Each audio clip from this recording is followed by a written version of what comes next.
Selamat pagi, salam sejahtera untuk kita semua.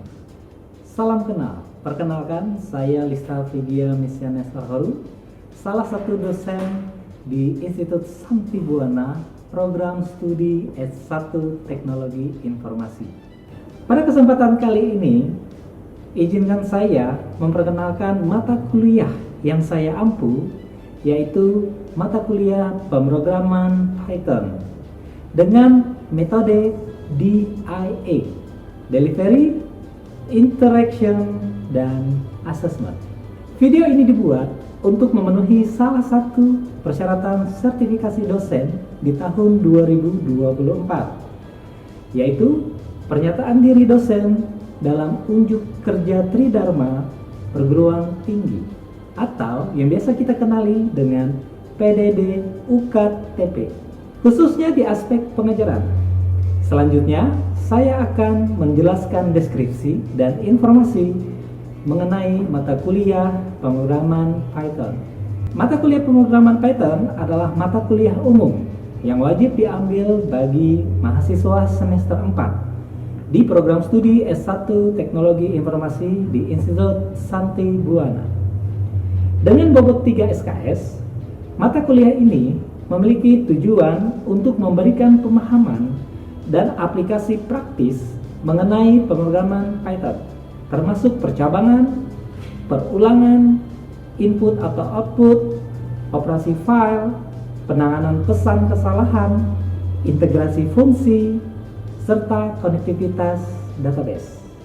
Adapun capaian pembelajaran lulusan atau biasa kita sebut dengan CPL, yang pertama, mahasiswa mampu menganalisis dan melakukan pengujian aplikasi berbasis komputer menggunakan teknik serta tools terkini sehingga menghasilkan aplikasi yang aman.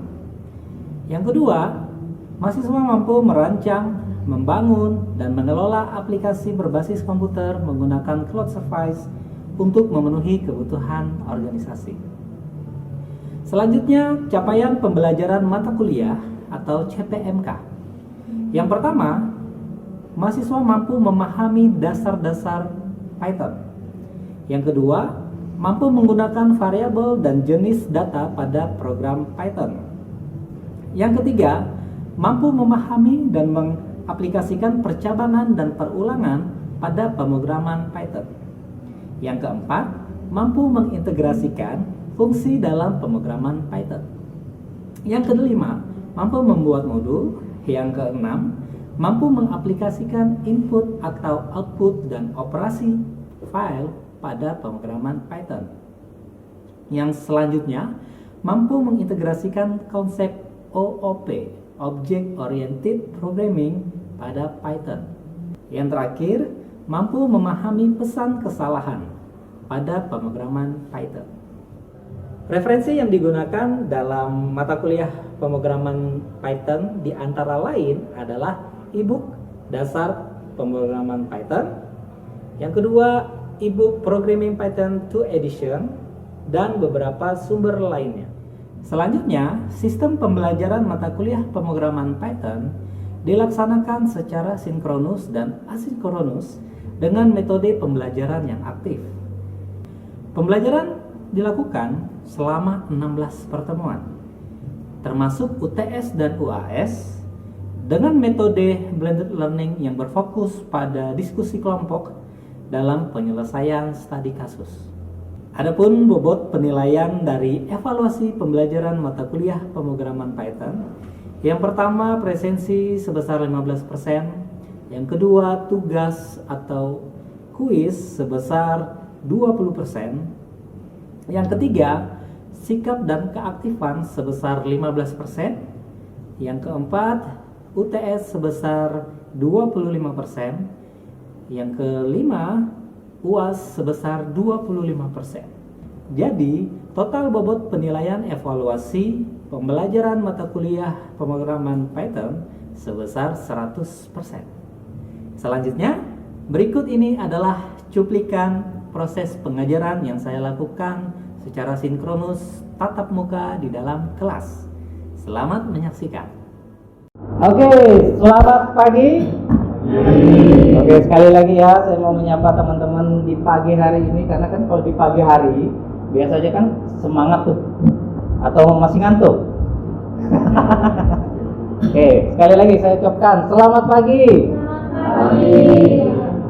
Ya, semoga kita sehat semua ya teman-teman. Ya, sebelum kita memulai mata kuliah kita pada saat pagi hari ini, seperti biasa kita mau berdoa terlebih dahulu. Ada yang mau mewakili? Oke, silakan. Baik, sebelum kita mulai kita berdoa dan berdoa kepada Yesus. Dalam nama Yesus yang sudah meninggal kepada kami sebentar lagi untuk menjadikan Engkau berkatilah dosen kami yang membimbing kami pada pagi hari ini. Semoga apa yang beliau sampaikan kepada kami jadi berdoa bagi hidup demi Kristus Tuhan antara kami. Ya, terima kasih. Oke, jadi saya mau review sebentar. Jadi di pertemuan sebelumnya, sebentar saya mau tanya dulu. Ini mata kuliah apa? Pemrograman Python ya. Berarti turunannya dari Anaconda ya. Ya kan? Jadi kalau diaplikasikan ada Anaconda, baru kita bisa buka Python-nya gitu ya. Cobra enggak ya? Cobra tidak. Nah, di pertemuan sebelumnya ada yang masih ingat nggak? Membahas apa materinya? Ada yang masih ingat? Minggu kemarin?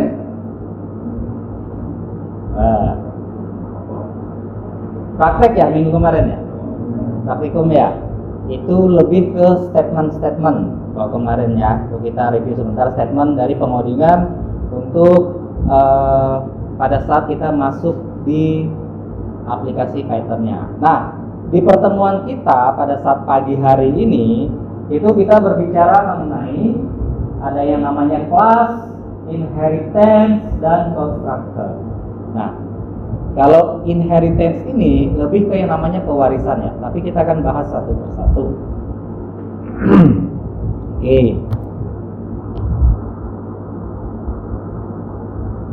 Nah, apa itu kelas? Kalau kita perhatikan di sini, dia itu seperti blueprint, ya.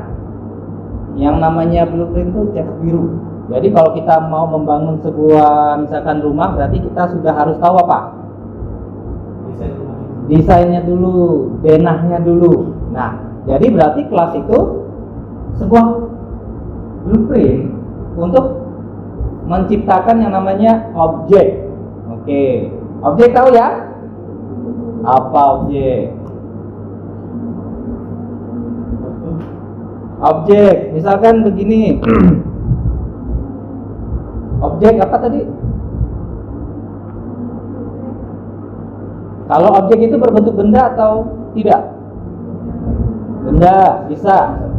Kalau bisa benda, bisa tidak. Kalau motor, bisa kita katakan objek? Bisa. Oke.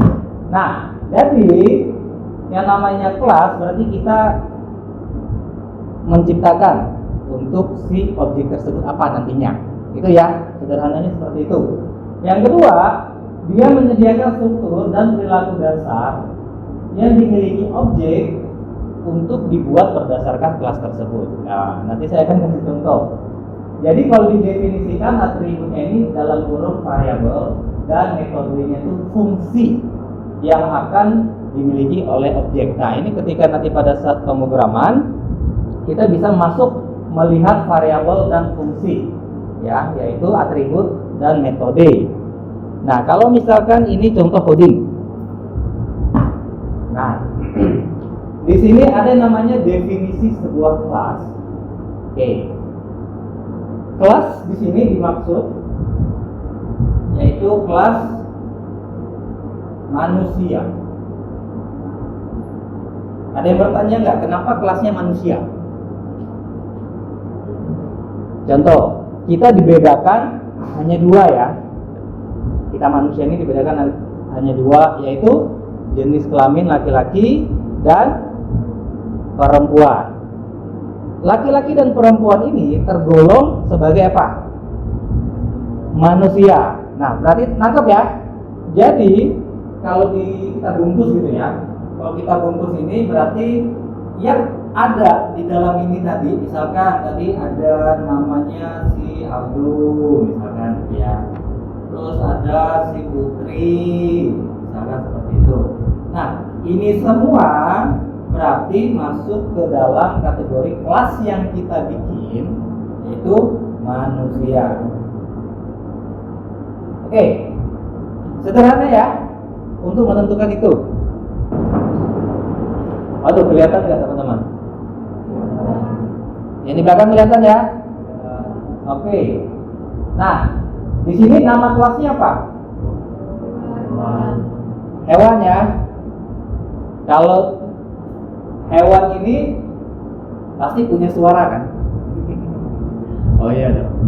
Pernah nggak teman-teman menemukan hewan tidak punya suara? Selama ini ya. Ada. Semut, pernah dengar suara semut? Ya, pernah? Tidak kan? Secara visual kita deketi telinga kita gitu kan, pasti tidak kedengaran. Tetapi dengan alat bantu kita bisa mendengar. Nah, seperti itu. Suara. Oke. Jadi nama kelasnya hewan. Jadi dituliskan ini bersuara. Gitu ya. Ketika di print hewan ini bersuara. Gitu. Nah, definisi sebuah kelas anak atau child class yang mewarisi hewan. Nah, oke. Tadi kan si hierarkinya yang pertama hewan. Ya. Nah. Yang pertama hewan.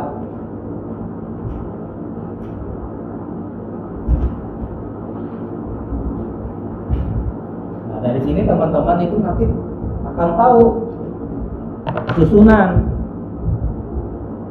Yang satu hewan. Oke. Nah, turunan hewan banyak jenis kan? Banyak. Contoh di sini ya, di sini kita bikin kelas, mohon maaf, kelasnya anjing atau kucing atau tikus gitu ya. Tapi di sini tulisannya kita pakai yang ini. Nah, kelas turunan. Lalu definisi hewan kita kasih turunannya A, saya bikin A aja di sini. Karena A ini adalah bagian dari hewan.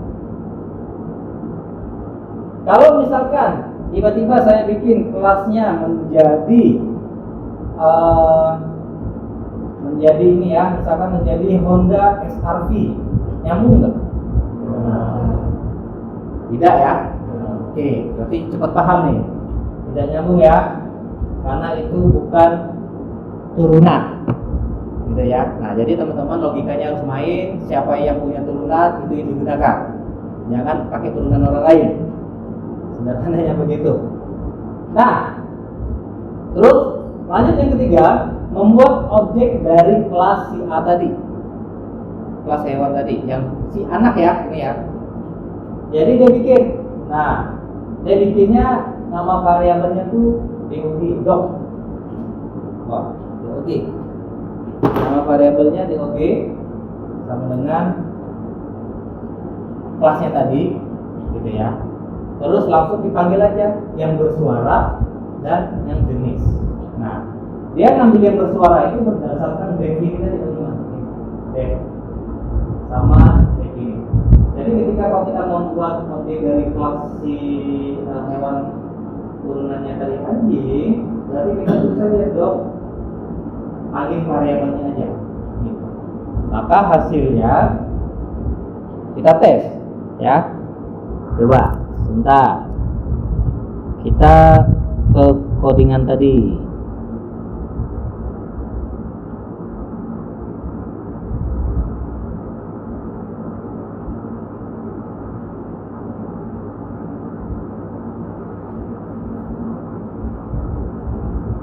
Oke, ini saya jalanin. Nah, ketika kita panggil, jadi outputnya seperti ini. Hewan ini bersuara, ini adalah jenis anjing. Oke. Berarti dari warisan dari hewan turun ke nama hewan gitu ya, baru kita panggil objeknya sehingga outputnya dari hewan tadi, outputnya dia bersuara, dari jenisnya tadi dia ini dog ya, terus sehingga muncullah outputnya seperti ini. Nah, ini untuk yang namanya hierarki, inheritance. Oke. Kita masuk lagi yang di constructor. Nah, tadi kita sudah berbicara tentang kelas, ya. Yang pertama, yang kedua kita berbicara tentang bahasanya tadi apa? Inheritance atau pewarisan. Materi kita kan ada 3 nih yang kita bahas. Berarti pertama, kedua sudah, ya. Berarti kita masuk ke yang ketiga, constructor. Kalau ini metode khusus yang digunakan, ya. Metode khusus yang digunakan untuk apa? Inisialisasi objek saat objek tersebut dibuat. Nah, biasanya ini didefinisikan dengan menggunakan metode init. Teman-teman perhatikan ya, init ya, bukan genit. Init. Oke. Selama tadi kita pengkodingan dari awal, si init tadi ada nggak kira-kira? Ada kan? Ada. Ini tadi fungsinya apa? Tadi bilang di situ. Si fungsi init ini. Iya. Inisialisasi objek saat objek tersebut dibuat. Ya, ketika kelas tadi dibuat, kita gunakan metode ini. Nah, jadi kalau mau contoh codingnya ya kita balik lagi nih. Kelasnya namanya person. Ya, dia bikin ada nama di situ, ada umur di situ. Nah, berarti metode yang kita gunakan si ini tadi langsung dipakai di awal. Jadi ketika kita menggunakan constructor, perhatikan di sini. Ada namanya variabel person 1 sama dengan isi dari variabel. Isi dari variabel adalah, nah ini person ini saya bikin sendiri atau saya ngambil dari atas? Ya, ini ngambil dari atas ya. Ini variabel kita bikin baru. Terus person ini kita ambil yang tadi di atas kelasnya, baru kita tuliskan teksnya apa? Misalkan Gio, terus usia 30. Baru kita panggilkan adalah print variabel ini person 1. Terus name. Name itu berarti yang self.name. Begitu juga dengan x, self.x. Jadi titik ini menggambarkan adalah self.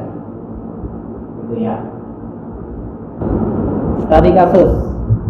Nah, contohnya misalkan gini, kami akan melihat sebuah aplikasi. Jadi ibaratnya kalian gitu ya. Jadi kalian melihat nih sebuah aplikasi sederhana, yaitu mengelola data pegawai di sebuah perusahaan.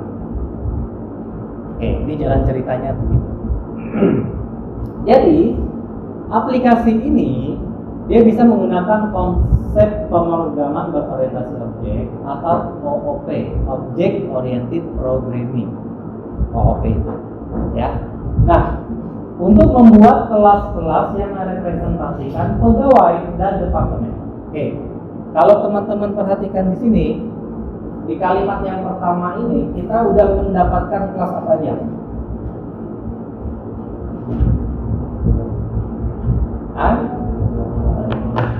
Kelas apa?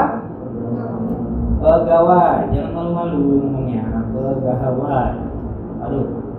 Terus departemen. Oke. Gitu ya. Jadi teman-teman dari sini sudah bisa menentukan yang mana kelasnya kan? Nah, serta menggunakan pewarisan untuk mengatur hierarki antara kelas-kelas tersebut. Nah, nanti dia ada anaknya. Oke.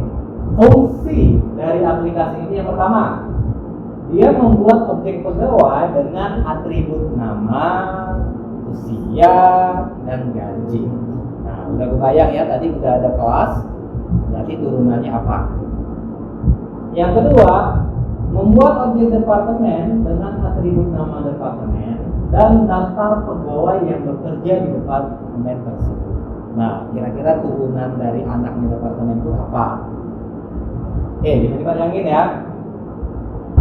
Berarti kita review dulu ya teman-teman ya, sebelum kita lanjut nih. Jadi konsep dasar tentang kelas, inheritance, dan constructor dalam Python. Konsep-konsepnya tadi ya, apa itu kelas dan sebagainya.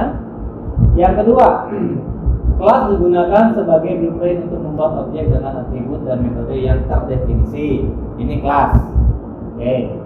Inheritance, dia mewarisi atribut dan metode dari satu kelas ke kelas lainnya, sehingga memungkinkan ada yang namanya hierarki ya, dan pengelompokan yang lebih baik.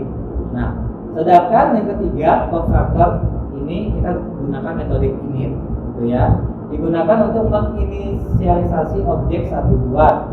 Jadi si constructor ini bisa memastikan bahwa objek ini memiliki keadaan awal yang benar. Oke, ini review kita, review dari mata kuliah ini ke pertemuan pada saat pagi hari ini. Nah, ada nggak manfaatnya? Ada. Kalau kita masuk ke yang namanya OOP, ya, tadi ada yang ingat OOP? Singkatannya OOP, Object Oriented Programming, ya, bukan UP, ya kan? Kalau dibaca UP gitu kan. Oke, jadi manfaatnya banyak nih. Kode lebih terstruktur, bisa dimengerti gitu ya. Terus bisa digunakan kembali, reusability. Jadi kemampuannya ini bisa menggunakan kembali kode yang sudah ada, terus bisa di maintain, terus bisa di scalability. Oke, ya. Nah, ini. Jadi saya masuk pada kesimpulan. Ya. Nah, di kesimpulan berarti gini. Dengan memahami dan menguasai konsep kelas, inheritance, dan juga constructor dalam Python, berarti kita bisa apa? Kita bisa mengembangkan perangkat lunak yang lebih baik karena kita sudah tahu susunannya tadi. Ya, dari dasarnya kita sudah tahu susunannya apa yang harus dibikin. Nah, lebih mudah dipelihara dan lebih mudah diperluas. Jadi kalau pemrograman orientasi objek atau OOP ini memberikan fondasi yang kuat bagi teman-teman programmer gitu ya, maka ini bisa masuk ke skala yang besar nantinya. Gitu. Oke, sampai sini ada pertanyaan? Kalau tidak ada pertanyaan, saya mau absen dulu. Tidak ada. Oke. Kita di sini ada berapa kelas? Bukan berapa kelas. Kita di sini ada berapa orang? Seharusnya?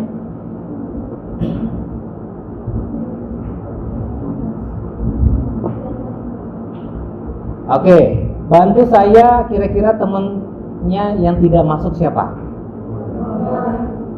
Roland, satu aja berarti ya? Oke, lebih cepat ya kalau absennya begitu ya. Berarti hadir semua. Oke. Kalau tidak ada pertanyaan, berarti ada sudah senyum-senyum nih. Ada tugas, betul. Nah, tugasnya itu lanjutan dari studi kasus tadi. Ya. Jadi tugasnya kalau di sini kalau berdasarkan studi kasus sebelumnya kan tadi studi kasus sebelumnya kan dia membuat kelas pegawai departemen, terus dia menambahkan pegawai, terus gajinya berapa dari departemen IT-nya kan. Nah, sedangkan tugasnya yang pertama di sini adalah tambahkan metode hapus. Nah, tadi kan sudah ada kan yang tambah tadi yang saya singgung. Nah, tinggal teman-teman tambahin. Dan dalam kelas departemen, udah diarahin tuh kelasnya kemana, gitu ya. Yang memungkinkan untuk menghapus pegawai dari daftar pegawai berdasarkan nama pegawai. Seperti itu. Yang kedua, hapus pegawai satu dari daftar pegawai di departemen IT. Pegawai satu tadi itu siapa? Si John ya. Gitu. Terus lalu total gaji yang harus dibayarkan oleh departemen. Jadi mau dihilangin si angka gajinya si John tadi yang 5.000. Gitu.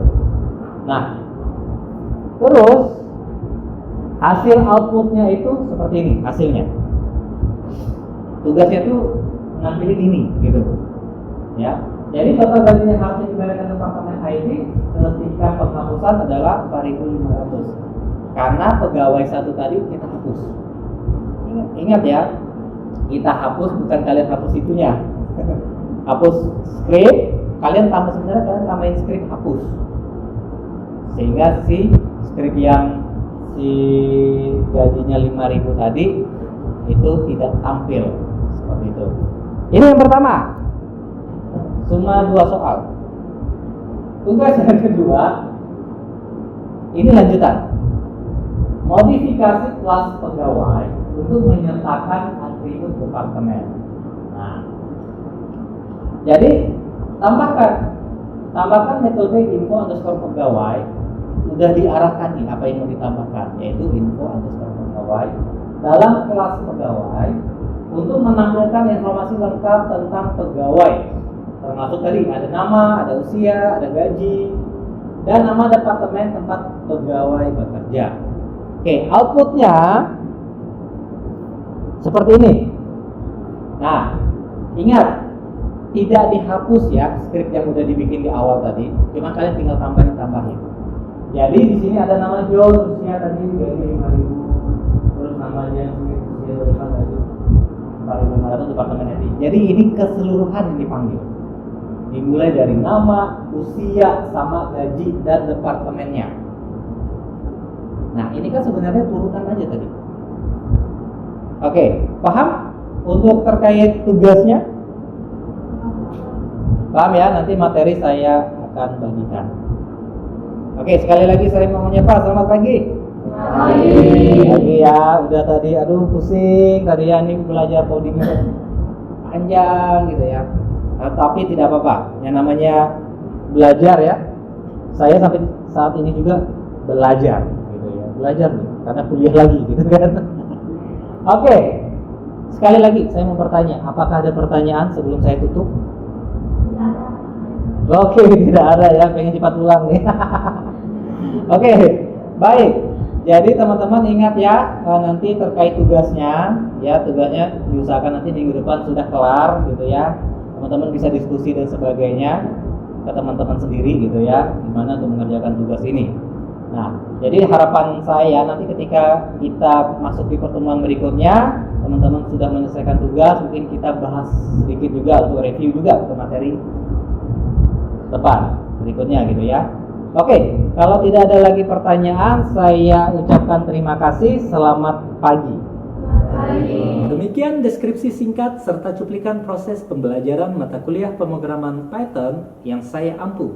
Saya mengucapkan terima kasih kepada seluruh tim penilai dan tim panitia sertifikasi dosen Smart pada tahun 2024, khususnya Kemendikbudristek Indonesia serta Institut Santi Buana, Program Studi Teknologi Informasi, rekan sejawat dosen, dan rekan-rekan mahasiswa. Demikian yang dapat saya sampaikan. Atas segala kekurangan, saya memohon maaf yang sebesar-besarnya.